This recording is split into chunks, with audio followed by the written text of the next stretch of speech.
¿Qué tal amigos? Es José Miguel Arraiz y estoy aquí grabando un video a petición de un lector que me escribió el siguiente correo. Buenas tardes. Un protestante me mandó este video y sinceramente movió mi fe en el purgatorio, pues apenas me estoy formando. Por favor, se lo pido encarecidamente, refútelo. Y aquí, bueno, tengo el video en pantalla, ¿no? Para ponerlos un poco en contexto, se trata de una charla que dio el padre Luis Toro, conocido apologeta, sobre el purgatorio y sus bases bíblicas, ¿no? Un protestante le había hecho la pregunta y él le dio varios textos bíblicos que hacen referencia indirecta al purgatorio. El pastor ha analizado el video del padre y argumenta que estos textos están sacados fuera de contexto. Es aquí donde yo he querido analizar cuán sacados fuera de contexto están y ver qué tan válidos son sus argumentos. Así que vamos a ir escuchando y yo voy a ir comentando. Comencemos. Hermanos y hermanas, este día quería comentar este vídeo que me hicieron llegar. Hace unos días un hermano me escribió a través del correo electrónico y me pasó el mensaje que acaban de ver y me preguntó si podía responder o si era correcto. Me resultó curioso una cosa, y es que yo no conocía a este hombre, al padre Luis Toro, pero miré un poco más por internet antes de responder a este vídeo y me di cuenta que él ha participado en varios debates con pastores evangélicos y que además me hace una cosa gracia, y es el hecho de que nosotros hace unos días publicamos una refutación a las palabras de un sacerdote católico que hablaba de cómo ganar almas del purgatorio, que eso ya dijimos que no tenía sustento bíblico, y me resultó curioso de que algunos católicos romanos nos escribieron diciendo que éramos irrespetuosos. Pero cuando he visto los vídeos del padre Luis Toro, es una persona que usa mucha burla y usa bromas y un tono así bien jocoso en sus debates para hablar de los que él ha llamado, incluso en este vídeo, los hermanos apartados. Cuando él va a decir que lean la primera referencia en el libro de Mateo, él dice que tienen que leerla en su propia Biblia, porque cuando se habla con unos hermanos apartados, debe hacerlo usando la Biblia que ellos usan, para que vean que no solo está en la Biblia de los católicos romanos. Me hace mucha gracia, y antes de entrar a los textos que ha mencionado, pues creo que no los ha utilizado bien, porque cuando no podemos defender una doctrina, necesitamos torcer un texto para que diga lo que queremos que diga. Ok, antes de que él continúe, ¿no? Esta parte, sí, lo aclaro, no voy a abordar mucho este tema de qué tan apropiado es el estilo del padre a la hora de debatir, ¿no? Ese es ya su estilo en particular, puede ser que a mí no me atraiga mucho, ¿no? Quizás así él piensa que es más efectivo y llega a la persona usando un tono jocoso, pero no es lo que nos interesa. Estamos aquí para analizar el fondo de los argumentos, no tanto si el estilo es el adecuado, no es su estilo. No estamos aquí para defender a la persona del padre, sino para analizar los argumentos que tampoco son del padre, son argumentos que vienen siendo utilizados por la Iglesia Católica durante 2000 años, ¿no? Hay referencias muy antiguas al purgatorio y de padres de la Iglesia que entendían estos textos ya de esta manera. Entonces, bien, dejemos pasar un poco de largo ese tema y continuemos. La primera cosa que quiero dejar clara al señor Luis Toro, y lo haré con todo respeto, porque no le voy a llamar ni primo apartado ni hermano apartado. La primera cosa que quiero dejarle clara es que no somos hermanos apartados, porque ningún evangélico se considera hermano, ni apartado ni cercano de la Iglesia Católica Romana. Ok, fíjense, aquí ya estamos entendiendo un poquito el perfil de la persona de la que estamos analizando argumentos.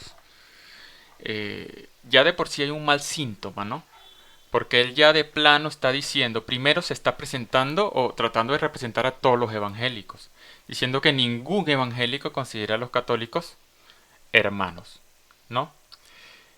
Obviamente esto no es así. Tengo muchísimos amigos evangélicos que se consideran mis hermanos y yo también los considero mis hermanos. O sea, ellos me consideran su hermano y yo lo considero mi hermano. Ahí no tenemos ningún problema, sabemos que tenemos diferencias de doctrina, sabemos que hay una comunión imperfecta, pero no creemos que no haya ninguna comunión. Entonces ya aquí estamos ante una persona que no solamente se cree dueña absoluta de la verdad, en el sentido de que incluso todos los demás que no opinan como él no son evangélicos, ni siquiera, ¿no? Porque si alguien evangélico me considera su hermano y él dice que ninguno lo es, por lógica, no está considerando al otro como un verdadero evangélico.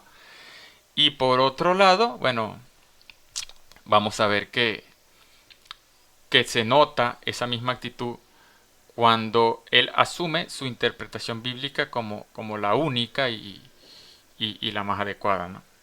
Es más, nosotros estamos agradecidos de que muchos de nosotros hayamos salido de la Iglesia Católica Romana y para nada nos consideramos hermanos apartados. Así que el comentario de hermanos apartados se lo podría haber ahorrado porque para nosotros no llegamos a ser ni tan siquiera primos.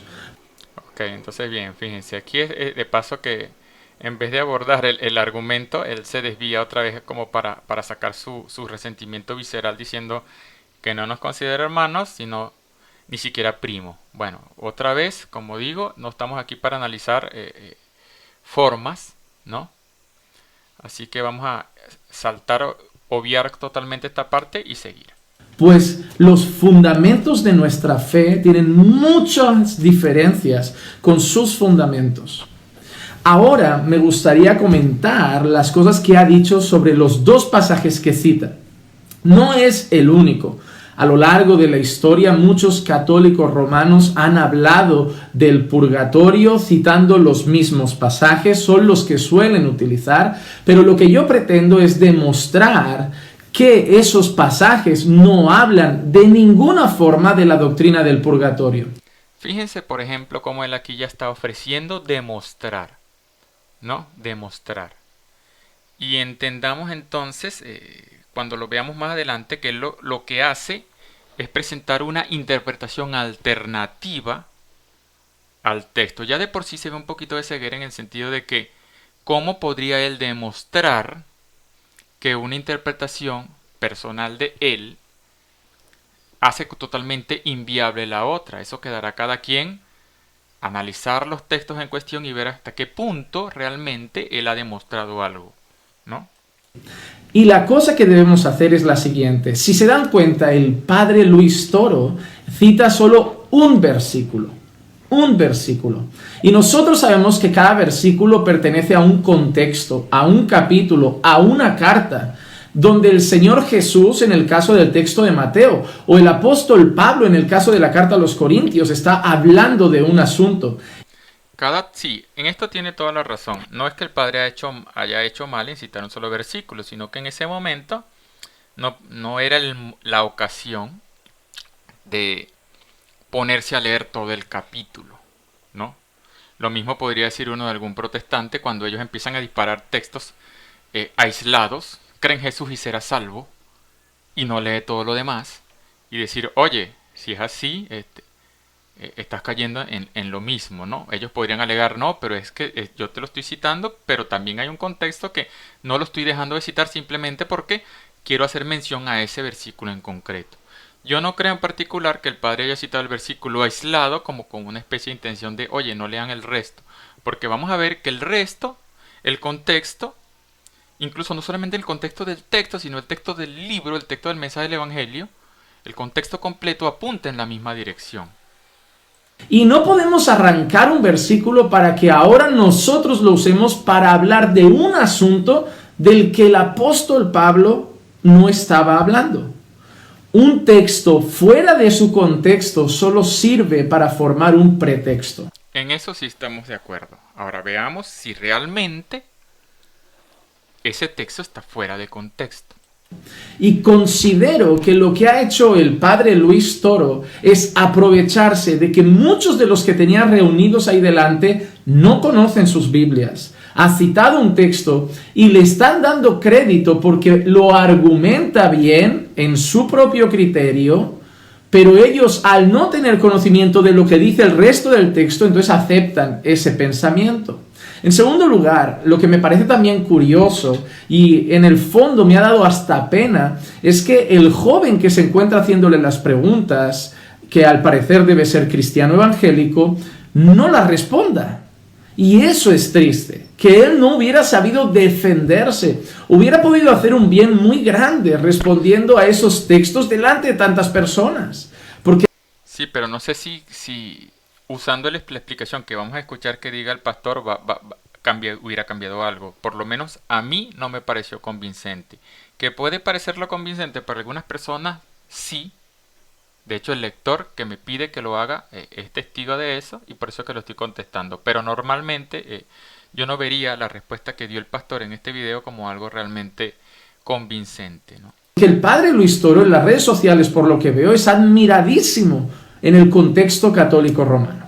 Así que vamos a leer los textos que él mismo lee, pero vamos a leer un poquito más. No vamos a leer solo un versículo, que entonces nos volvemos muy pillos a la hora de arrancar un trocito para justificar lo que yo quiero.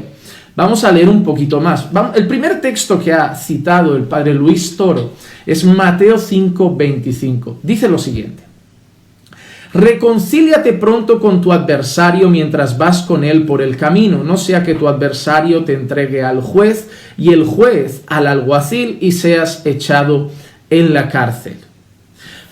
Él ha cogido este texto y lo que quiere decir, juntándolo al 26, en verdad te digo que no saldrás de allí hasta que hayas pagado el último centavo, él lo toma de forma literal, lo traslada porque quiere al purgatorio, que como bien ha dicho no aparece en la Biblia, pero a la doctrina del purgatorio, y el resumen de él es este: si un creyente muere con algún pecado en la cuenta bancaria de él, de deuda, él va a estar metido en una cárcel temporalmente hasta que haya pagado cada uno de sus pecados. Cuando él haya saldado su deuda, entonces ese creyente queda libre, sale del purgatorio y se va con el Señor eternamente en gloria. Ese es el pensamiento. Ese es el pensamiento. En primer lugar, ¿de qué está hablando Jesús? Vamos a leer el capítulo 5, pero a partir del versículo 21. Nosotros estamos en lo que conocemos como el Sermón del Monte, que abarca desde el inicio del capítulo 5 hasta finales del capítulo 7, donde el Señor Jesús está dando indicaciones a su pueblo, a sus discípulos. Y en este fragmento, del versículo 21 al 26, Jesús está hablando de una cosa en particular. Dice así: habéis oído que se dijo a los antepasados, no matarás, y cualquiera que cometa homicidio será culpable ante la corte. Pero yo os digo que todo aquel que esté enojado con su hermano será culpable ante la corte, y cualquiera que diga raca a su hermano será culpable delante de la corte suprema, y cualquiera que diga idiota será reo del infierno de fuego. Por tanto, si estás presentando tu ofrenda en el altar y allí te acuerdas que tu hermano tiene algo contra ti, deja tu ofrenda allí delante del altar y ve, reconcíliate primero con tu hermano y entonces ven y presenta tu ofrenda. Reconcíliate pronto con tu adversario mientras vas con él por el camino, no sea que tu adversario te entregue al juez y el juez al alguacil y seas echado en la cárcel. En verdad te digo que no saldrás de allí hasta que hayas pagado el último centavo. Si leemos los dos versículos justo anteriores, es donde habla de la necesidad de la reconciliación, versículo 23 y 24. Si estás presentando tu ofrenda en el altar y te acuerdas que tu hermano tiene algo contra ti, habla de alguien que está presentando una ofrenda y recuerda que hay un hermano que está enemistado, tiene algo contra él. En el 24 dice, deja tu ofrenda allí delante del altar, reconcíliate primero con tu hermano y entonces ven y presenta tu ofrenda. Está hablando de un contexto de hermanos, no está hablando de que tengamos pecados para con Dios, no está hablando de que tengamos deudas de pecados con Dios, está hablando de que tengamos un desacuerdo con un hermano. ¿Por qué? Porque este contexto nos está hablando del creyente y el odio del creyente, y mira lo que dice, del enojo, si alguno está enojado con su hermano, si alguno habla mal contra su hermano, si alguno hace algo contra su hermano, y concretamente lo está reduciendo al contexto de los hermanos, no está hablando de un pecado de robar una gallina, como el ejemplo que él dijo. Ok, veamos acá, fíjense como ya aquí, tratemos de entender un poco el razonamiento del pastor, ¿no? Y Lo primero es que él, bueno, yo noto que está sufriendo un poquito de dialéctica de los contrarios. Él ahorita empieza a enfatizar que el texto hace referencia al enojo entre hermanos, a los problemas entre hermanos, a los resentimientos y a las ofensas entre hermanos. Eso es totalmente correcto, ¿no? O sea, no se discute que ese es el contexto del versículo o del pasaje, ¿no? Pero, eh, precisamente porque Jesús está tratando ese tema, también aborda referencialmente las consecuencias de no ponerse de acuerdo o de no volver a la paz con el hermano. Y ahí es donde dice, si no lo haces mientras vas de camino, puede ser que el juez te entregue al carcelero y no salgas de ahí hasta que hayas pagado el último centavo. O sea, está hablando de una consecuencia a no ponerse o a no reconciliarse con el hermano. Quiere decir entonces que no existe consecuencia o que no esté hablando de la consecuencia. Obviamente el tema central no es la consecuencia. El tema central es la reconciliación. Pero referencialmente está aludiendo a que si no hay esa reconciliación, ocurrirá una consecuencia. Y esa consecuencia, aunque no es explícita, tiene mucha similitud con lo que la Iglesia predica respecto al purgatorio. Pongamos un ejemplo parecido para que se entienda el pequeño fallo de lógica que empieza a introducir el pastor. Imagínense que una madre está hablando con su hijo sobre la importancia de hacer los deberes y salir bien en las notas. Y dice, mira, si tú no sales bien en tus notas, no vas a ver televisión y vas a estar castigado.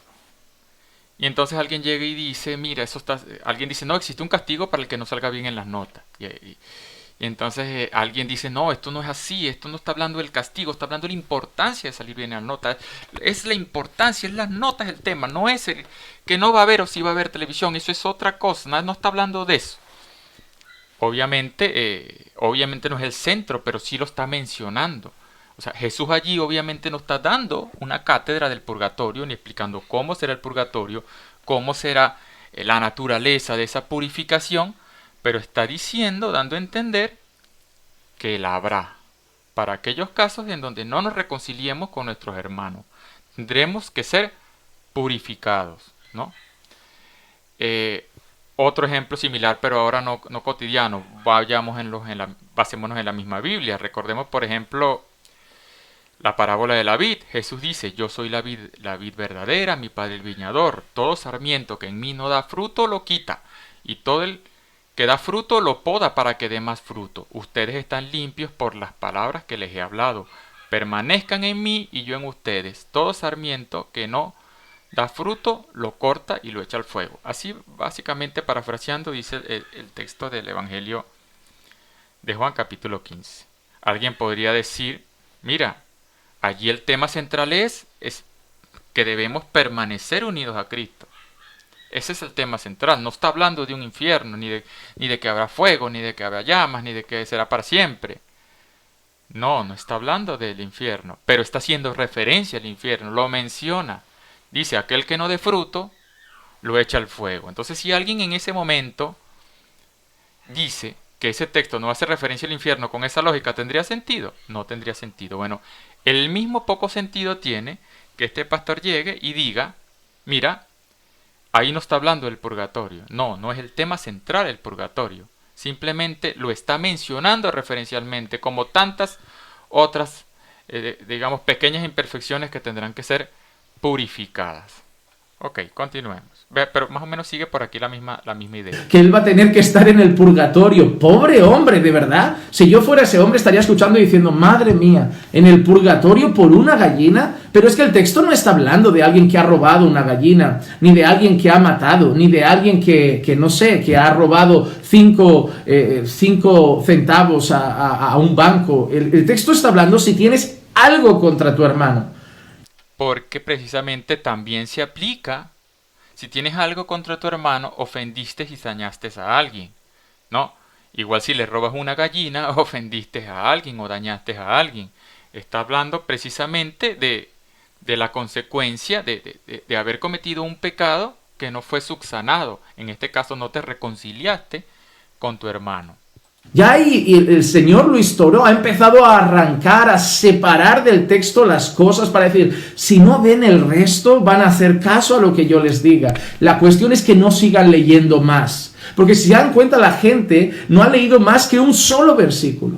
Pero está hablando de si tienes algo contra tu hermano. Entonces dice que si tienes algo contra tu hermano, antes de presentar tu ofrenda, vayas y te reconcilies con tu hermano. Por eso en el 25 dice, reconcíliate pronto con tu adversario. ¿Quién es ese adversario? En aquel momento el hermano que tiene algo contra ti, mientras vas con él por el camino. Correcto. ¿Por qué vas con él por el camino? Porque los hermanos andan juntos. Bueno, aquí digamos que hay una interpretación un poquito superficial de cuando vas por el camino. Yo creo que el texto va un poco más allá. O sea, él se refiere, Jesús en este caso, a mientras vamos de camino en esta vida. ¿Por qué? Porque es en esta vida que tenemos ocasión de nosotros reconciliarnos con los hermanos. Ya después de esta vida se muere alguien, ¿cómo me reconcilio? Ya se acabó la oportunidad. Entonces no es solamente porque estemos juntos. Lo que pasa es que en este caso le interesa situar el contexto solamente allí, de manera de que no se entienda que la consecuencia es no en esta vida, sino puede venir después. Si no me reconcilio mientras necesito hacerlo, mientras tengo ocasión. Entonces, no es simplemente estar de camino con el hermano físicamente, no es que vamos literalmente de camino en un mismo camino, no es un camino físico, es en el camino de la vida. Porque los hermanos andan juntos. No sea que tu adversario te entregue al juez y el juez al alguacil y seas echado en la cárcel. Mira lo que dice, podría llegar hasta el punto, en el lenguaje que está usando Jesús, de que el propio hermano denunciara al otro hermano y fuera a la cárcel. ¿Hasta qué? Versículo 26, en verdad te digo que no saldrás de allí hasta que hayas pagado el último centavo. Es muy posible que lo que tuvieran esos dos hermanos fuera una deuda, que alguien a lo mejor tuviera una deuda contra otro, fuera a la prisión porque el hermano no se hubieran reconciliado y el hermano lo denunciara y el alguacil lo tuviera en la cárcel hasta que esa deuda sea saldada y entonces salga. Eso lo regula así el Antiguo Testamento. Si alguien tenía una deuda, tenía que pagar esa deuda sí o sí. La ley iba a hacer que pagara su deuda.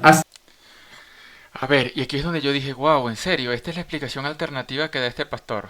O sea, fíjense lo siguiente, él está pretendiendo allí que su interpretación alternativa a la consecuencia que haya no reconciliarse con el hermano es que posiblemente hay una deuda de verdad entre los dos hermanos, al punto de que si no la cumpliera este hermano pudiera denunciarlo a la policía e iba a ir de verdad a una cárcel donde no iba a salir de allí hasta que hubiese pagado el último centavo, ¿no? Y tal como ocurría en el Antiguo Testamento.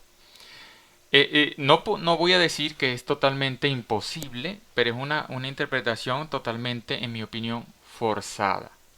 Si uno estudia un poco el Nuevo Testamento, si uno estudia un poco el mensaje de Jesús en el Evangelio, suena como raro pensar que Jesús estuviera diciendo, mira, haciendo enseñanza, trabaja para que no te despidan del trabajo, pórtate bien para que no vayas a la cárcel. O sea, sencillamente no es no es una consecuencia para el mundo real de la que está hablando Jesús, sino hablando de consecuencias escatológicas. Todo el mensaje de Jesús, y el mismo pastor lo dijo, esto está enmarcado en la bienaventuranza, iba orientado al plano escatológico. ¿Cómo empiezan las bienaventuranzas? Bienaventurados los que lloran porque serán consolados. Bienaventurados los humildes porque heredarán la tierra. Bienaventurados los que tienen hambre y sed de justicia porque serán saciados. Bienaventurados los misericordiosos porque recibirán misericordia. Bienaventurados los limpios de corazón porque verán a Dios. Y así como uno puede revisar los textos el mensaje de Jesús en el Evangelio siempre está orientado al más allá, a la recompensa o castigo de la vida venidera, porque no siempre en esta vida se consigue la recompensa por ser justo, ¿no? Por eso Jesús también habla del que pierda su vida por él, la salvará, ¿no? El que la pierda, la salvará. Habla de no acumular tesoros en esta vida, sino acumularlos en la siguiente. Igual acá, sería un poco extraño que Jesús estuviera hablando de reconciliarse con el hermano, porque si no, de verdad te va a meter una cárcel. Entonces, ¿dónde quedan todas las ofensas que no son dignas de que un hermano me meta en la cárcel? O sea, si yo insulto a alguien, ¿no? Y no me puede meter a la cárcel por eso, porque a lo mejor legalmente no lo amerita, no me tengo que reconciliar, o sea, solamente para eso. O sea, es un poco, digamos que sería una amenaza o una advertencia un poco ligera, ¿no? Mira, no, haz las paces con tu hermano, no sea que de verdad te meta a la cárcel física. No, yo creo que está hablando ya en un aspecto escatológico. ¿Qué ocurrirá después? ¿No? Y no es allí. De hecho, oye, se me está moviendo esto. No es allí la única vez que vemos a Jesús hablando en términos parecidos. Por ejemplo, cuando Jesús dice en Lucas 12, versículos 47 y 48, aquel siervo que conociendo la voluntad de su Señor no ha preparado nada ni obrado conforme a su voluntad, recibirá muchos azotes. El que no la conoce y hace cosas dignas de azotes recibirá pocos. A quien se le dio mucho se le reclamará mucho, y a quien se le confió mucho se le pedirá más. Entonces vemos cómo aquí Jesús habla, por ejemplo, de una situación en la vida actual. Es muy difícil entenderlo así. Aquí está hablando ya del futuro, del juicio, del más allá, ¿no? Cuando nos toque rendir cuentas. Y dice, habrá algunos que obraron mejor que otros, algunos recibirán más azotes que otros, ¿no? Esto podría ser también una referencia, no al castigo eterno del infierno, ¿no? Que no se detiene, sino al castigo del purgatorio. Hay otra referencia también, Mateo, versículo 12, versículo 32, que dice, al que diga una palabra contra el Hijo del Hombre se le perdonará, pero al que diga una palabra contra el Espíritu Santo no se le perdonará ni en esta vida ni en la siguiente. Haciendo referencia a que habrá pecados o imperfecciones que serán purificadas en la vida siguiente. Sigamos escuchando, aunque básicamente por aquí sigue el pastor en la misma idea, ¿no? Hasta entonces no quedaba libre.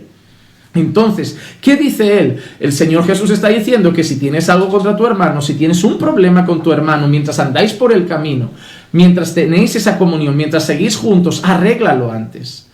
O si no, vas a una cárcel física de verdad. Eso es su interpretación. Que si no lo arreglas, Jesús te está diciendo que te pueden meter en la cárcel de verdad. Y no en una especie de purificación después. Arréglalo antes. Ese es el deseo del Señor. Ese es el deseo del Señor. Está hablando del enojo entre hermanos. Lo tiene que cortar ahí. Eso es lo que está hablando. Y de nada más, dice, de nada más. Eso es como para centrar el tema allí y dejar el tema por fuera. Y entonces decir falazmente que cualquier referencia a la que alguien haga o que Jesús haga en esa charla es fuera de contexto. No es que es fuera de contexto, es una referencia indirecta a otra realidad que en ese momento no la estás abordando, que no la está explicando en todo detalle, obviamente, no, pero es una referencia a otra realidad. Está hablando de las rencillas entre hermanos, de los problemas entre hermanos, y está llamando al perdón, está llamando a la reconciliación. Pero ese texto no tiene nada que ver con el purgatorio, no tiene nada que ver con tener pecados contra Dios y que estaremos en una cárcel espiritual, en un lugar que ellos han llamado purgatorio, hasta que paguemos el último de nuestros pecados. Ok, aquí sería bueno, y quiero compartir una pequeña explicación de lo que en verdad es el purgatorio, ¿no? O sea, de lo que la iglesia define el purgatorio, porque vemos que el pastor no lo entiende bien y él piensa que es como una cárcel, bueno, porque muchas veces se expresa de esa manera, ¿no? Entonces, bien, lo primero que tenemos que tener claro, y si vamos a la enseñanza del catecismo de la Iglesia Católica, el catecismo de la Iglesia Católica no especifica ni la duración del purgatorio, ni la naturaleza de las penas del purgatorio. Eso no lo especifica, solo explica que si morimos imperfectamente purificados, puede existir una purificación posterior, ¿no? O sea, podemos salvarnos, pero necesitamos ser purificados. Eso es lo que dice, no especifica cuánto tiempo, ni especifica más nada. ¿Cómo entender la naturaleza de esas penas? ¿Cómo entender la naturaleza de ese dolor? Los teólogos reflexionan y han reflexionado a lo largo de los siglos, ¿no? Hay una anécdota que ya he contado antes, que es la del padre Carlo Carreto en su libro Cartas del Desierto, donde él dice, que él cree que Dios a través de un sueño le explicó la naturaleza del purgatorio. Y él cuenta lo siguiente, él cuenta esto, él iba a uno de esos retiros de contemplación en el desierto, él preparó su viaje, ¿no?, para ir a dormir, a acampar en el desierto y orar. Y él sabía que el desierto tenía una característica muy particular. En el desierto hace mucho calor de día, pero hace mucho frío de noche. Como hace mucho frío de noche, él llegó y se preparó 2 cobijas. Se montó en su jeep, puso sus 2 cobijas atrás y salió de viaje. Pues bien, de camino, para en una tienda y ve que hay un pordiosero durmiendo en la calle, ¿no? Y él sabía que iba a quedarse ahí durmiendo en la noche y le iba a pegar mucho frío. Y entonces él llega y él, como sacerdote, él dice, wow, lo que yo debería hacer por caridad es darle una manta a ese pordiosero, a ese indigente. Entonces, pero él sabía que él puso 2 sábanas o 2 mantas precisamente porque de noche hacía mucho frío, iba a necesitar las dos y no iba a pasar frío él también. Y al final él se distrajo, dijo, no, bueno, se distrajo, fue retardando el momento y al final él se ve en su jeep con sus 2 sábanas allí de camino a donde iba a acampar. Y obviamente el indigente se quedó allí a pasar frío de noche. Lo cierto es que él llega y se para debajo de una piedra que le daba sombra, ¿no?, en pleno desierto, donde encontró una especie de roca y acampó y se acostó a dormir. ¿Cómo? Se puso una sábana y la otra la puso acá porque le dio remordimiento, no quiso usar las dos. Lo cierto es que él de pronto se asusta y se acuerda, oye, pero tienes que inspeccionar bien el lugar, porque hacía algún tiempo alguien había acampado de esa manera y le cayó la roca encima y lo aplastó. Y él llegó, se paró, inspeccionó su roca y dijo, no, está todo estable. Y él se vuelve a acostar. En eso que está acostado, él se duerme, pero él no sabe que está soñando cuando de pronto abre los ojos y ve que la roca se le viene encima y lo aplasta y le cae en el pecho. Y él quedó así acostado, con la sábana aquí, arriba, ¿no? Sintió que le escurrió todo el pecho y quedó totalmente aplastado, pero estaba consciente, se extrañó, ¿no? En el sueño no sabía que, bueno, no identificaba que era un sueño. Y lo cierto es que entonces tiene la visión del pordiosero muriendo de frío y él con la sábana aquí y la mano atrapada por la piedra, porque la piedra lo atrapó hasta acá, ¿no? En ese sueño él intenta agarrar la sábana o la manta para dársela al indigente y no puede, porque la mano está atrapada y él empieza a ver a la persona morir y el indigente muere de frío esa noche. Y él empieza a sentir el dolor de que pudo haber salvado al hermano y no lo salvó. Y empieza a sentir ese sufrimiento y él despierta y él dice, entendí qué significa el purgatorio. El purgatorio no necesariamente es un dolor físico, ¿no? Una llama literal, ¿no? Sino que probablemente es eso. Es esa purificación que recibimos después de muertos cuando nos damos cuenta de que el tiempo de merecer pasó. Pudimos haber hecho el bien y no lo hicimos. Pudimos habernos reconciliado y no nos reconciliamos, ¿no? Es eso. Y decía él, ¿no? Y digamos que eso es una forma de entenderlo. Que habrá alguna especie de dolor sensible, bueno, no es algo que esté definido. Lo que sí se puede decir para todo aquel que ha experimentado dolor espiritual es que puede ser incluso mucho más doloroso y terrible que el dolor físico, ¿no? Porque el otro es por más que sea un dolor superficial, pero el dolor del alma es fuerte y es profundo y a veces no sé cuál, a veces sería preferible el dolor físico. Muchas personas lo elegirían ante el dolor del alma, no el dolor espiritual. Entonces, bien, no es, digamos que hay que entender el purgatorio como una especie de deuda, de monedas, aunque obviamente sí, ¿no? O sea, eso es otra cosa que vamos a ver que el pastor no entiende de que hay una cosa es el perdón del pecado y otra cosa es el reato de la pena. Pero eso lo vamos a analizar más adelante en el video. Sigamos escuchando. Entonces, espero que se hayan dado cuenta que no tiene nada que ver con el purgatorio, no tiene nada que ver con cosas que debemos a Dios o pecados distintos, sino que en este caso Jesús está tratando el tema del enojo entre hermanos. Y sí, obviamente hay enseñanzas espirituales ahí, pero en ningún lado la indicación tiene que ver con el purgatorio o con pagar con hasta el último de nuestros pecados, porque ese es el problema de la Iglesia Católica Romana. La Iglesia Católica Romana dice creer en la gracia de Dios, dice creer ser salvos mediante Jesucristo, pero hablan de una obra incompleta. Ellos parece que no han leído el libro de Colosenses, donde el Señor deja claro que en aquella cruz, en el madero, el Señor Jesucristo canceló nuestra deuda. Ok, fíjense bien, aquí aparentemente el argumento del pastor agarra fuerza, ¿no? Es el típico argumento de que la Iglesia Católica predica una obra incompleta, ¿no?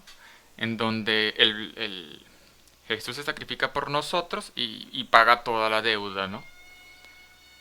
Y nosotros no creemos eso, sino que fíjense lo que sigue diciendo. ¿Qué piensa un católico? Un católico piensa que nosotros en el momento que nos bautizamos quedamos limpios de ese pecado original y estamos bien con Dios. Luego hay que hacer la comunión, luego hay que hacer la confirmación, luego hay que hacer una serie de cosas. Y si vas cometiendo pecados, corre al confesionario, confiésate, paga tu penitencia, deja la lista en blanco otra vez. Has pecado, otra vez algo negativo, corre al confesionario, habla con el cura, confiésate, deja la lista en blanca. ¿Y qué?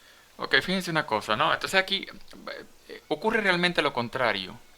Es en este caso los evangélicos, los protestantes que piensan como el pastor, que creen en una obra incompleta en cuanto a la obra de Cristo y explico por qué. Normalmente, y esto viene de la época de Lutero, aunque ellos no se identifiquen con Lutero, incluso no pueden evitar tener cierta herencia de su teología. Lutero vivía atormentado por la realidad de que él, a pesar de que tenía fe y que había declarado su fe, seguía siendo un gran pecador, que no podía dominar sus impulsos pecaminosos. Estaba totalmente consumido por sus impulsos pecaminosos y vivía atormentado. Y es ahí donde él encuentra en esta doctrina de la justificación por la fe como su consuelo a su conciencia, que le decía: sigues pecando, eres pecador, sigues pecando, ¿no? Entonces él idea esta doctrina que nunca fue creída por la iglesia primitiva. Tengo un estudio en la página web que lo prueba. O sea, es una doctrina totalmente ajena a la iglesia desde los apóstoles, no solamente en el evangelio, sino en todos los padres de la iglesia y de los primeros siglos, donde él creía que Cristo, al sacrificarse por nosotros, digamos que nos imputaba su justicia, pero una justicia meramente legal, imputado, como que si alguien llega un pordiosero lleno de llagas, laceraciones, cardenales, totalmente inmundo, al juicio, pero por haber declarado su fe en Cristo no lo veía a él, sino que era como que si le pusieran un trajecito blanco, una batica blanca encima aquí, clac, te ponían su batica y ya Dios no lo ve a él, ve la batica, ve a Cristo, porque Cristo pagó por sus pecados. Así incluso lo he visto explicar, ¿no? Es como que te pongan un traje blanco, la justicia de Cristo te envuelve y tú sigues siendo internamente pecador, defectuoso, pero Dios te ve a ti. Dios ve a Cristo en vez de a ti. Y te ve justo porque tienes la justicia de Cristo que te cubre. Esto sí es una obra incompleta. Un Cristo que es incapaz de realmente no solamente imputarle una justicia, sino rehacerlo a la persona, hacerlo santo. Entonces, esta es una obra, una regeneración que ocurre en el creyente, es lo que creemos los católicos. Cristo no solamente te infunde su justicia, no solamente te declara justo, sino que te hace justo. ¿Y cómo te hace justo? Por medio de su gracia y por medio de que tú cooperes con esa gracia, ¿no? ¿Por qué? Porque no es algo así, no es una varita mágica. ¡pum! Estas personas tienen que aterrizar un poquito en la realidad. Cuando una persona se arrepiente de sus pecados, no por eso ya deja de, todos sus defectos desaparecen y deja de odiar o de tener resentimiento, de estar herido o el mejor, ya no tiene el mejor carácter del mundo, sino que es toda una paloma, ¿no? O sea, esta visión es totalmente ajena. Y por eso es que Pablo habla de una obra de santificación. Y él decía, golpeo mi cuerpo y lo esclavizo, decía San Pablo. Yo corro como a la aventura y por eso no desmayo y golpeo mi cuerpo y lo esclavizo. No sea que yo, después de anunciar a los demás, sea yo descalificado. Y Pablo tenía esa confianza de que el que inició la buena obra en él, la consumará hasta el día del juicio. Entonces, bien, no es que la obra sea incompleta, es que esa obra comienza allí, pero Dios mismo es el que va haciendo la obra y Dios mismo es el que va purificando. El purgatorio también es parte de esa obra purificadora de Dios. No es que Dios dejó la obra incompleta, Dios te está purificando con el purgatorio, ¿no? Para aquellos que no se terminaron de purificar en esta vida. Y por eso es que aquí incluso cuando yo escuchaba la explicación del padre Luis Toro, yo la notaba incompleto, porque él, por ejemplo, hablaba de que el buen ladrón no fue el purgatorio. Eso es impreciso. ¿Ve? ¿Por qué? Porque ¿quién dice que el buen ladrón no se purificó? O sea, él se purificó, incluso en esa cruz pagó, en parte por la consecuencia de sus pecados, porque los pecados tienen una consecuencia. Y probablemente no sabemos cómo ocurre el tiempo en el más allá. Él también sufrió esa purificación quizás un poco después de haber fallecido. No lo sabemos. Lo cierto es que, claro, como al día siguiente pudo haber estado en el paraíso, porque era la promesa de Dios. Ahora, ¿quiere decir que no se purificó, que no sufrió ese cambio interno? O fue un cambio de varita mágica, que antes todos tenías defectos y ya todos tus defectos desaparecieron, ¿no? Entonces, bien, eso por un lado, o sea, este pastor sencillamente no entiende que esta obra de Dios sobre las personas es una obra que comienza en un momento, pero va avanzando. En cambio acá, esto es una hipótesis todavía un poco peligrosa, ¿no? Lo que está hablando el pastor está el luteranismo en el fondo, y esta doctrina lo que hizo fue reencauchar una antigua herejía que existía en la antigüedad, incluso viene en el Antiguo Testamento. Podemos encontrar el origen en el capítulo 33 de Ezequiel, ¿no? Dice algo así, fíjense, lo tengo aquí guardado, dice así: Tú pues, hijo del hombre, di a la casa de Israel, vosotros habéis hablado así diciendo, nuestras rebeliones y nuestros pecados están sobre nosotros y a causa de ellos somos consumidos, ¿no? ¿Cómo pues viviremos? Diles, digo yo, dice Jehová el Señor. Esto es una Biblia protestante, ¿no? Por eso dice Jehová aquí. No quiero la muerte del limpio, sino que vuelva el impío de su camino y viva. Volveos de sus vuestros malos caminos, porque moriréis, casa de Israel. Entonces, bien, aquí es donde viene lo que me interesa. Tú, hijo del hombre, di a los hijos de tu pueblo, la justicia del justo no lo librará el día en que se rebelare, y la impiedad del impío no le será estorbo el día en que volviere de su impiedad, o sea, el día en que se convirtiera. El justo no podrá vivir por su justicia el día que pecare. O sea, ¿qué pasaba? Había alguien que había sido justo toda la vida y decía, bueno, yo he sido justo toda mi vida, por un pecado al final no pasa nada. O sea, pensaban que era como una balanza donde se medían de un lado las buenas obras y las malas obras, y como tenían más buenas obras, no importa si al final, bueno, caían en adulterio, cometían algún pecado grave. Y por el contrario decían, bueno, tampoco tiene sentido que alguien que ha vivido toda su vida de pecado se arrepienta al final de esos pecados y se salve, ¿no? No lo veían lógico.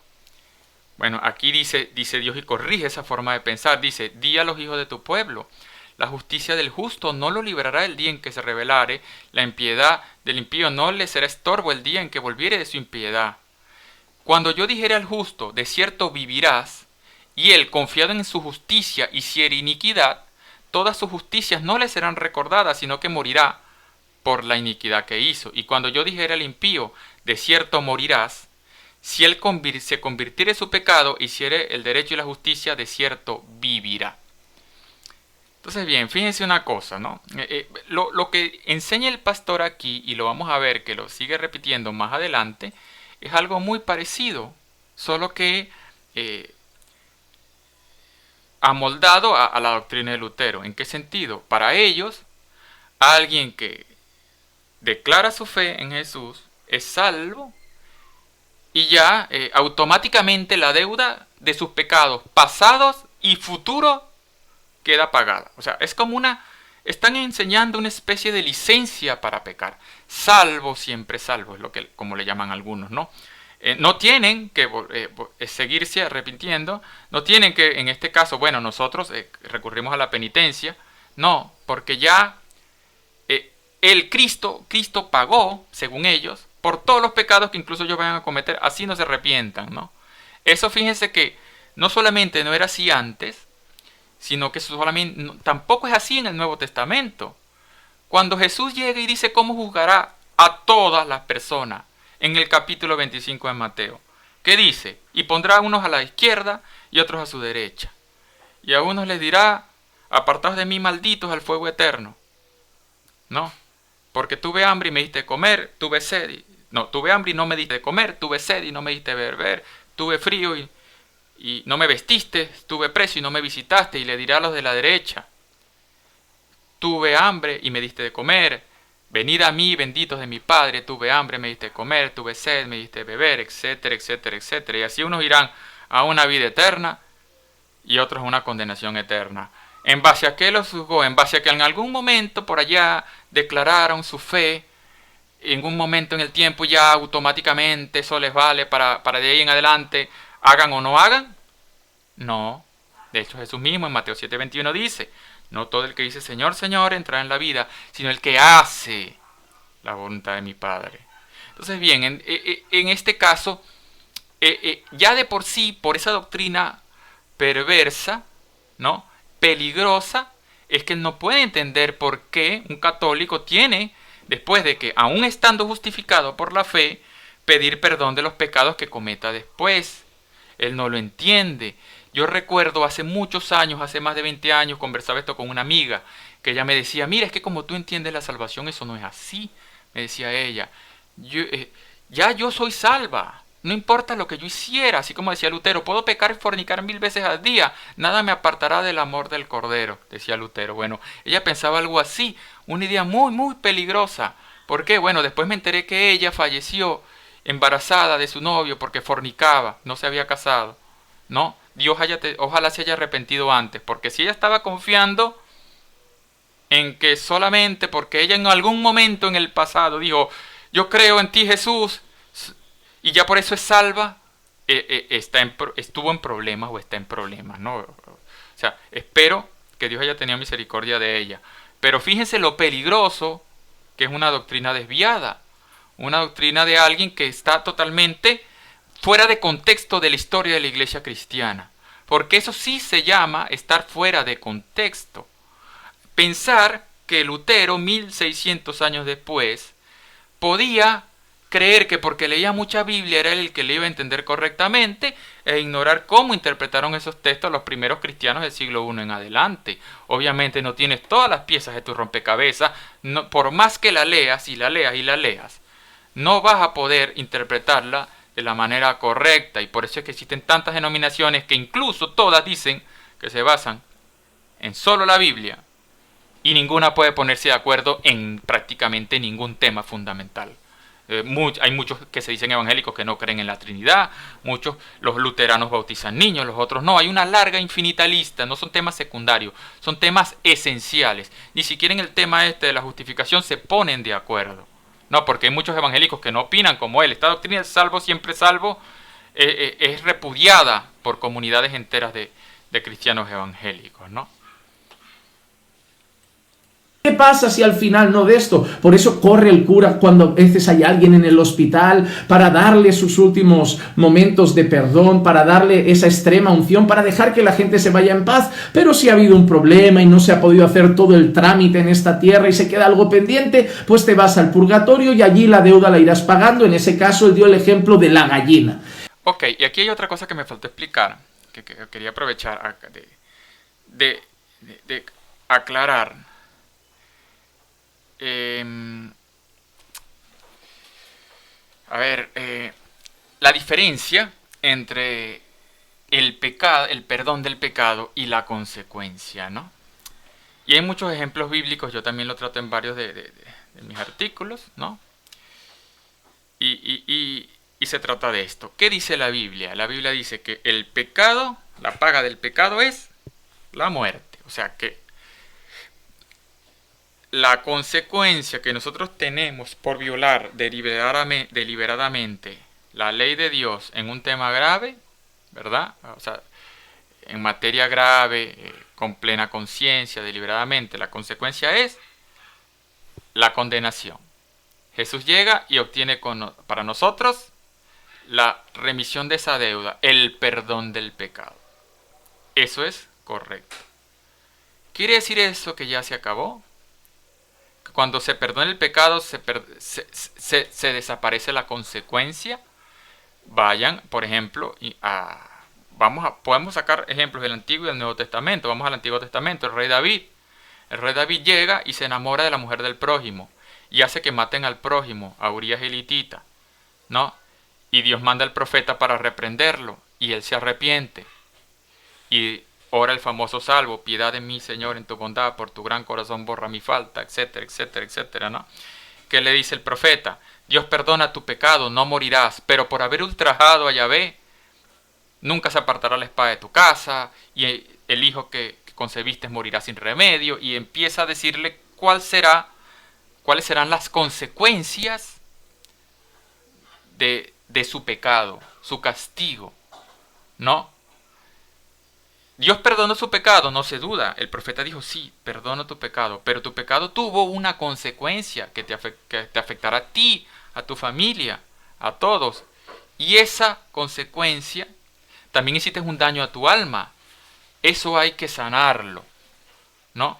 De hecho, bueno, si siguen leyendo el libro, creo que es el libro de Samuel en adelante, verán que incluso el propio Absalón se rebeló, efectivamente, el hijo querido de David se rebeló contra él y al final terminó muerto en esa rebelión, ¿no? Y incluso tomó las mujeres de David, entró en su harén y todo eso. Bueno, todo eso ocurrió. Entonces, bien, la posición de que, bueno, como Dios pagó la deuda, es como ya todo está, todo se acabó allí, es un poco simplista. Imaginemos, por ejemplo, que yo tengo un vecino que se molesta conmigo y me cayó a batazos al carro y me rompió todos los vidrios y me le prendió fuego. Y después me dice, oye, me exalté, perdóname, hermano. Yo le digo, te perdono, hermano, pero repárame el carro no me lo dejes así, por favor, porque... no, pero es que ya tú me perdonaste, ahí quedó todo. Bueno, no. Entonces, claro, ahí el protestante obviamente razonaría, bueno, eso ya lo pagó Cristo. Bueno, Cristo obtuvo para ti el perdón del pecado, pero hay un reato de la pena en teología. Entonces, hay evidencias de ese reato de la pena. Que tú no lo reconozcas porque no, tu teología no te da para eso y tú crees que tienes una licencia para pecar infinita, porque ya con una simple declaración no tienes que preocuparte si estás en pecado y no tenés que llamar al sacerdote para confesarte ni nada, porque ya tú estás salvo. Bueno, eso es una forma muy particular y peligrosa y innovadora en el sentido de que nadie creyó eso nunca en la iglesia cristiana en 2000 años, y tengo un artículo que habla en la página web, si lo quieren buscar, está acá, fíjense. Aprovecho de recordarles cómo se usa la página web. La Biblioteca de Artículos Católicos tiene todos los artículos organizados por tema, y bueno, ese tema está aquí, ¿no? Los temas que tienen que ver con la doctrina de la sola fide en la iglesia primitiva y los padres de la iglesia. Ese tema está allí. Y el tema del purgatorio, que también estamos tratando, está más abajo, está en escatología. Ahí están todos los artículos donde yo trato del purgatorio, acá. ¿Cuáles artículos recomiendo para entenderlo? Y los que yo le recomendé a ese lector. Estos dos, Conversando con mis amigos evangélicos sobre el pecado, que es una pequeña introducción, y Conversando con mis amigos evangélicos sobre el purgatorio. Son dos capítulos de un libro que tengo, Conversaciones con mis amigos evangélicos, que ayudan a explicar ese tema. Entonces, bien, problema número uno del pastor. Él cree que porque es un malabarismo, y señala que como Jesús está hablando del enojo entre hermanos, entonces no está hablando de la consecuencia de no reconciliarse. No, está hablando de las dos cosas. Es importante reconciliarse con el hermano, pero porque si no habrá una consecuencia que no necesariamente es infinita y no necesariamente es una cárcel física de verdad, ¿no? Como él en su interpretación natural asume, en vez de verle un sentido escatológico, ¿no? Y segundo, bueno, que la obra incompleta es precisamente la que han asumido los protestantes que hace Cristo, una obra donde tú sigues siendo pecador, no importa que sigas pecando y ya te salvas. Y no tienes que precisamente hacer como dice Pablo, seguir golpeando tu cuerpo y esclavizándote para no sea que quedes descalificado. Hay varios capítulos y textos bíblicos clarísimos sobre la importancia de ser santos y la importancia de precisamente esa fe que fue el primer inicio de salvación. Esa fe se convierte en obra. Y por eso es que eso sí es sacar un texto fuera de contexto, porque cuando Pablo precisamente hablaba, cree en Jesús y serás salvo, estaba resumiendo el proceso. El primer paso es creer en Jesús, ¿verdad? Ya estás justificado, te bautizas, etc. Pero eso no quiere decir que eso es todo.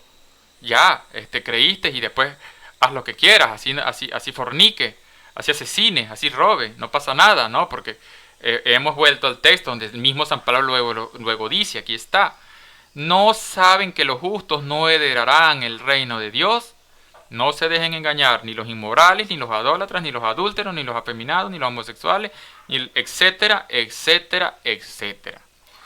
El mismo autor de la carta a los Hebreos tiene un texto que también va mucho por esta línea. Fíjense lo que dice aquí, que habla precisamente de lo que está diciendo aquí el Evangelio y lo que está explicando el pastor. Fíjense lo que dice acá, busquen la paz con todos y la santidad, sin la cual nadie verá al Señor. Él está hablando ¿a quién? A creyentes, porque esta carta era a creyentes. Todos estaban justificados por la fe. Nadie puede decir ahí, no, está hablando de otra cosa, no. Está hablando a creyentes. Y le está diciendo, busquen la paz con todos, con el hermano con el que no te has reconciliado. Y busca la santidad.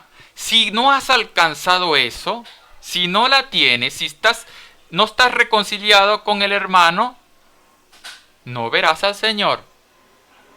Ahora, esto tiene mucha similitud con el texto de Jesús en el Evangelio. ¿Por qué? Porque está diciendo, precisamente, ¿no verás nunca al Señor? No lo está diciendo. Pero hasta que no te reconcilies, hasta que no alcances la santidad, no verás al Señor. O sea, no se puede llegar arriba a contemplar a Dios impuro. Nada impuro entrará en ella, dice la Biblia, ¿no? Entonces, bien, por eso es que nosotros hablamos de qué sucede cuando un creyente queda imperfectamente purificado. Tiene que haber una especie de purificación. ¿Cómo será la naturaleza de esa purificación? No lo sabemos. Bueno, continuemos. Entonces, la obra de Jesús no es completa, vale un tiempo, vale en el momento que crees y luego tienes que ir haciendo una serie de penitencias, castigos o obras punitivas para volver a dejar la lista en blanco. ¿Qué rollo es ese? ¿Dónde está el consumado es? ¿Dónde está la obra completa de Jesús? Entonces, ¿qué pecados ha perdonado Jesús en mi vida? ¿Solo los que cometí hasta ayer, hasta el día en que creí? Ahora, si hoy fallo, ¿tengo que hacer qué? Seguro volver a arrepentirse. Fíjense que él está pensando que si él falla hoy, si él comete un pecado grave mañana, no tiene que hacer nada, porque ya Cristo lo perdonó. O sea, él dice que eso es una forma de pensar, no la entiende, pero es que lo absurdo es su forma de pensar. El pensar que porque ya Cristo le perdonó sus pecados, le perdonó los de atrás y los del pasado y los del futuro, automáticamente. O sea, esto es como James Bond, pero licencia para pecar. Vamos a hacer una nueva película. Con ellos confesarme, pagar una penitencia, no basta con arrepentirse, pedir perdón al Señor, no basta con estar bien, no, mi deuda ha sido cancelada, el Señor ha pagado toda mi deuda, el Señor ha pagado por todos mis pecados. Una vez yo me arrepiento de mis pecados y pongo mi fe en Cristo, toda su justicia me es imputada mediante la fe. Fíjense que hablan de imputación. O sea, la misma doctrina de Lutero, donde la justicia de Cristo es imputada, te ponen tu trajecito, no te hacen justo. No es que tu cuerpo queda limpio o se te va limpiando con la gracia de Dios. No es que te va regenerando, sino que la justicia te es, usan ese término, imputada. Eres justo porque te imputaron la justicia de Cristo. No eres justo realmente porque Cristo te hizo justo, que es lo que en verdad enseña la doctrina católica, que hace referencia a una obra completa. Ahora tengo paz para con Dios. Nada tiene que ver el texto que este hombre ha leído con el purgatorio. Nada tiene que leer. Ha sacado el texto de su contexto para crear un pretexto. Y ahora vamos al segundo texto.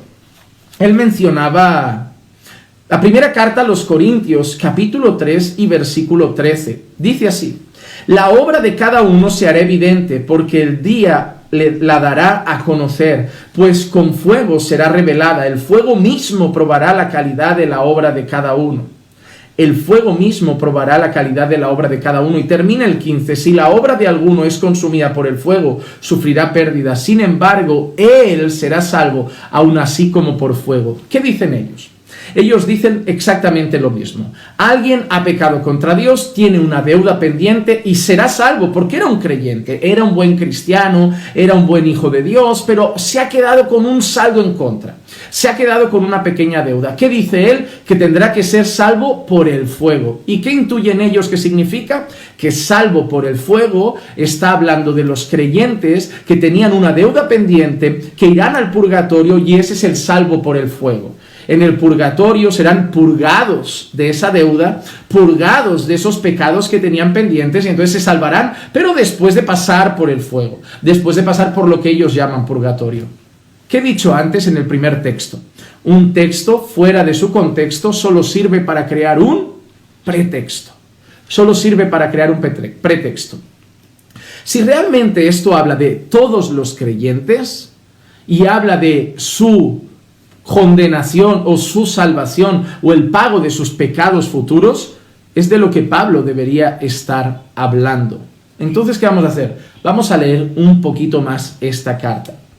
Cuando nosotros vamos a 1 Corintios capítulo 3, nos damos cuenta en primer lugar de lo que Pablo empieza a hablar.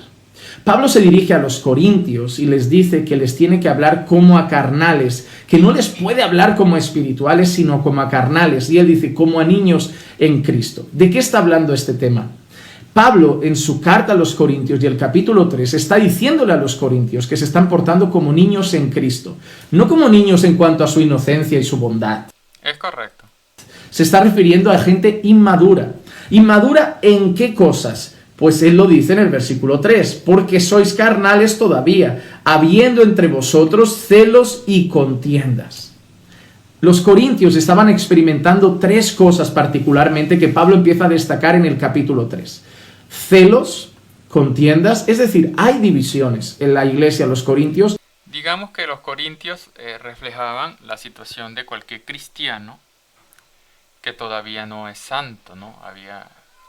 O está en ese proceso de camino a ese proceso de santificación, donde está lleno de imperfecciones, como lo estamos todos en esta vida.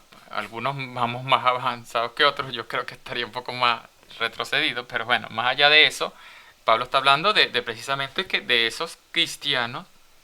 Vamos adelante, vamos a ver que de alguna manera él trata de trasladarlo solamente a los pastores, es incorrecto, no, él está hablando de todos los cristianos que edifican en el reino de Dios, o sea, que hacen su parte. Todos en la iglesia somos como piedras en un gran edificio que todos hacemos nuestra parte.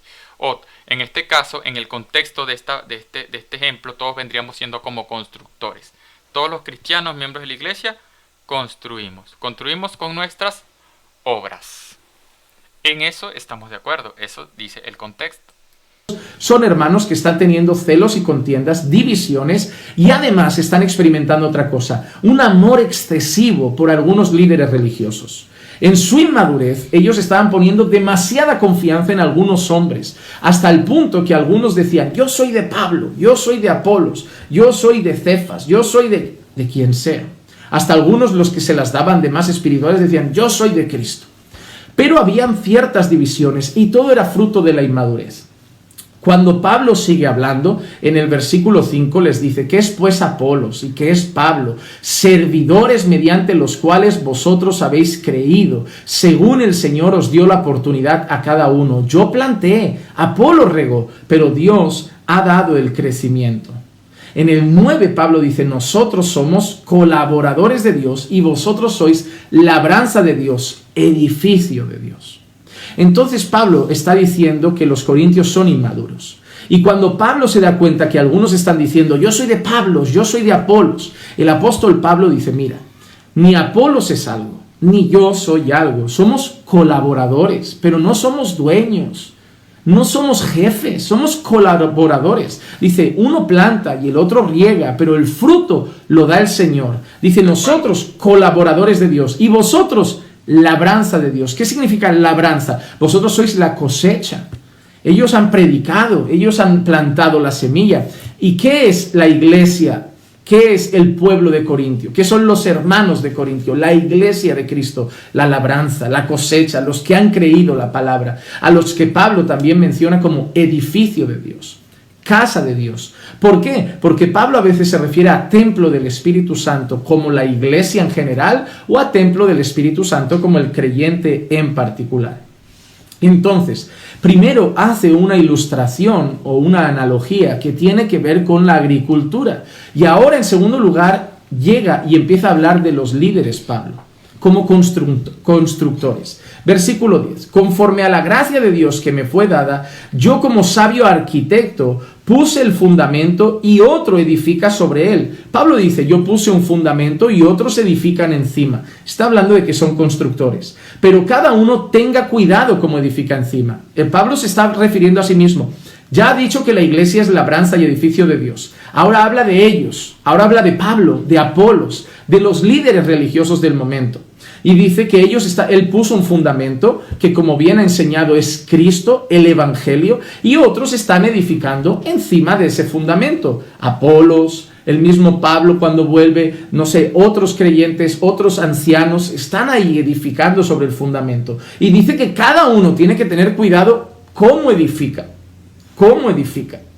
Versículo 11, nadie puede poner otro fundamento que el que ya está puesto, el cual es Jesucristo. Pablo dice, cuidado los que estamos construyendo, cuidado los líderes religiosos que enseñan, que predican, que no pongan otro fundamento, que edifiquen sobre el fundamento, que sigan poniendo ese fundamento que es Jesucristo. Versículo 12. Ahora bien, si sobre este fundamento alguno edifica con oro, plata, piedras preciosas, madera, heno o paja, la obra de cada uno se hará evidente porque el día la dará a conocer, pues con fuego será revelada. El fuego mismo probará la calidad de la obra de cada uno. ¿Está hablando de la iglesia? No. ¿Está hablando de todos los creyentes? Sí está hablando de todos los creyentes. No solamente está hablando de los pastores, aunque también podría aplicar a ellos. No.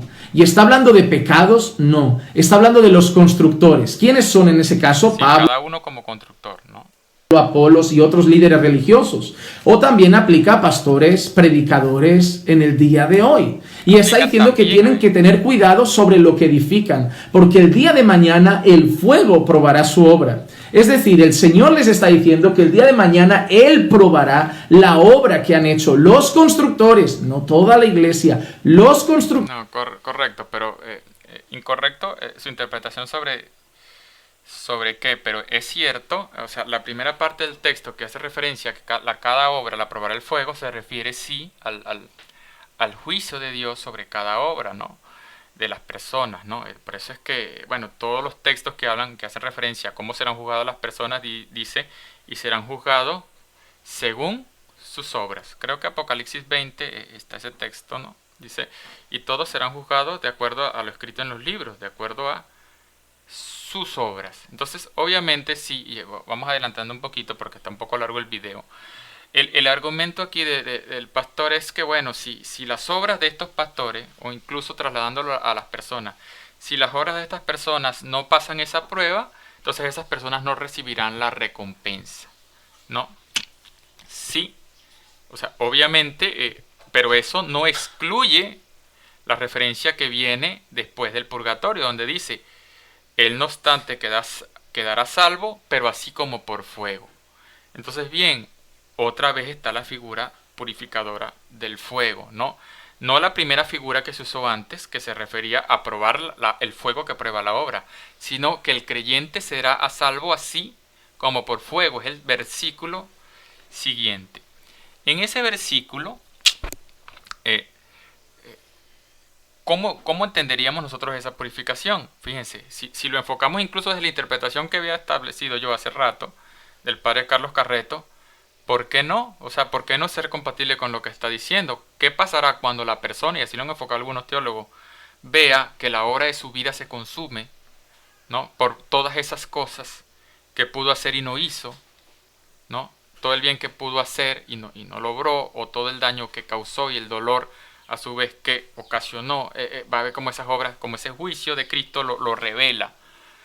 Ese proceso de verlo no es solamente que dejes de recibir un premio, ¿no? Sino que también eso implicará un sufrimiento e implicará un castigo sobre aquellas todas esas obras que no pasaron la prueba. Por eso es que volvemos al texto que habíamos hablado de Lucas, que Jesús también menciona esta idea en Lucas 12, versículo 47. Aquel siervo que conociendo la voluntad de su Señor, aquí está hablando de todos los creyentes y también incluso de los pastores, ¿no? Y los predicadores, que no ha preparado ni obrado nada conforme a su voluntad recibirá muchos azotes. El que no la conoce y hace cosas dignas de azotes recibirá pocos.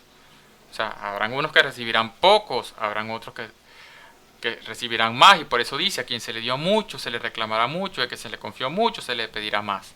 O sea, que digamos que siempre se encuentra constantemente esta figura, no solamente de la recompensa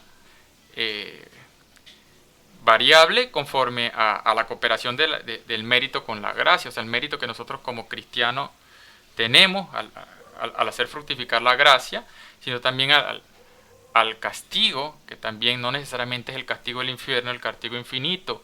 Incluso en el mismo infierno no necesariamente todos sufren igual.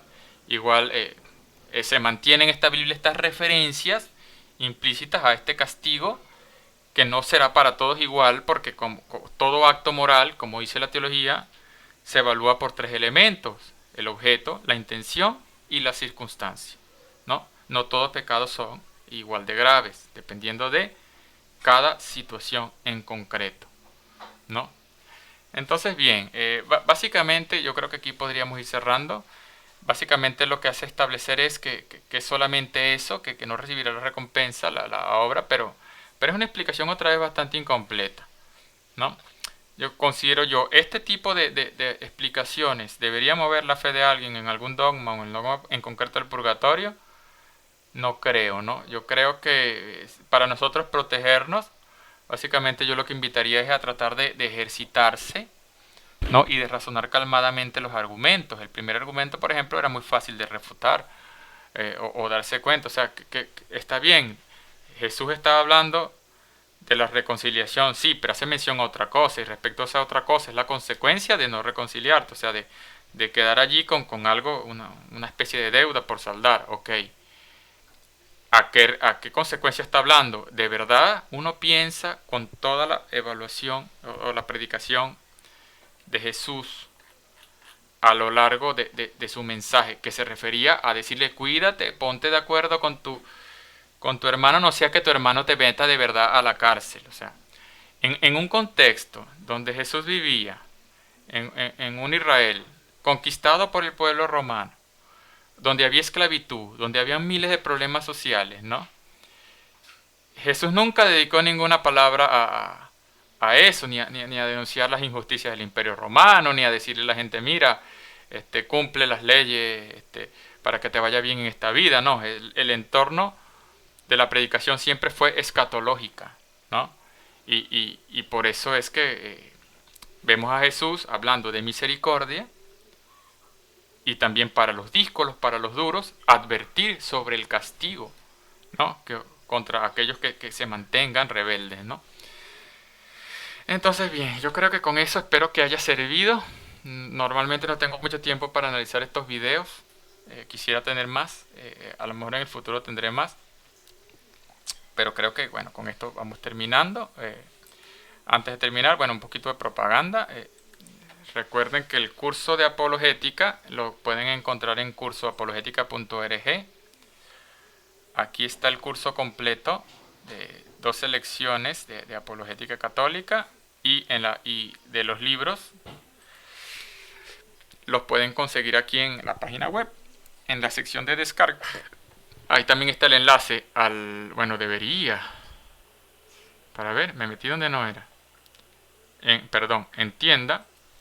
En tienda está el enlace al curso que dirige al dominio, cursoapologética.org, y están los cursos para que los puedan comprar en cualquiera de estas tiendas, ¿no? Muchas personas me preguntan en qué librería lo venden, los libros, el compendio de apologética católica, conversaciones con mis amigos evangélicos, etcétera, ¿no? Y bueno, aprovecho a contestar, ¿no? No sé en qué librería los venden porque el productor de esos libros es Amazon y ellos no me revelan a qué librería lo pidió, si alguna inclusive lo pidió, puede ser que no haya llegado a ninguna. Yo solo veo el número, bueno, que se vendió, ¿no? Fíjense, por ejemplo. Y lo pueden pedir en amazon.com, o si están en España, amazon.es, o si están en Amazon en México, en cada país tiene un Amazon. Yo que estoy en Perú, los pido en amazon.com y me los traen aquí a Perú. Y bueno, también se puede descargar en tiempo real la versión digital. Entonces, bien, con eso me voy despidiendo. Les deseo un feliz domingo y bueno, hasta la vista. Hasta luego.